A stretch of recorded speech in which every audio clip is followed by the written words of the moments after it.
আসসালামু আলাইকুম প্রিয় ভিউয়ার্স, ঈদ মুবারক। আশা করি সবাই ভালো আছেন। আজকে আপনাদের মাঝে নিয়ে আসলাম হযরত উসমান রাদিয়াল্লাহু তাআলা এর শাসন আমলে গুরুত্বপূর্ণ ঘটনা। এর মধ্যে একটি প্রথম গুরুত্বপূর্ণ হচ্ছে কোরআন সংকলনের কাজ। হযরত উসমান রাদিয়াল্লাহু তাআলা এর সবচেয়ে বড় অবদান হলো পুরো মুসলিম উম্মার জন্য একটি একক রূপে কোরআনের সংকলন। কারণ হচ্ছে বিভিন্ন অঞ্চলে কোরআনের পাঠভঙ্গি বা কিরাত নিয়ে বিভ্রান্তি দেখা দিচ্ছিল। সেই হিসাবে করণীয় হিসাবে হযরত হুযায়ফা রাদিয়াল্লাহু তাআলা এর পরামর্শে হযরত উসমান রাদিয়াল্লাহু তাআলা সহিহ কোরআনের কপি তৈরি করে বিভিন্ন অঞ্চলে পাঠান। বাকি ভিন্ন পাঠভঙ্গির কপিগুলো পুড়িয়ে ফেলা হয় যাতে বিভ্রান্তি না থাকে। এজন্য তাকে জামিউল কুরআন বলা হয়। ইসলামের সাম্রাজ্যের সম্প্রসারণ করেন তিনি। উল্লেখযোগ্য অঞ্চলসমূহ হচ্ছে আফ্রিকার বিভিন্ন অংশ, যেমন তিউনিসিয়া, আলজেরিয়া, খোরাসান বর্তমান ইরান এবং আফগানিস্তান, আর্মেনিয়া, আজারবাইজান এবং তাবরিস্তান প্রভাব পড়ে। এর ফলে ইসলাম পূর্ব ও পশ্চিমে ব্যাপকভাবে বিস্তার লাভ করে। অনেক অমুসলিম এলাকায় ইসলামের ছায়া আসে। তারপরে হচ্ছে নৌবাহিনী গঠন করা হয়।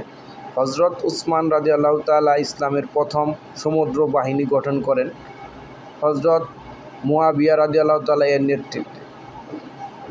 মুসলিমরা সাইপ্রাস দিয়ে জয় করে বাইজেন্টাইনদের বিরুদ্ধে মুসলিমরা শক্ত অবস্থান নিতে সক্ষম হয়। খিলাফতের দ্বিতীয় ফিতনা হচ্ছে অস্থিরতা।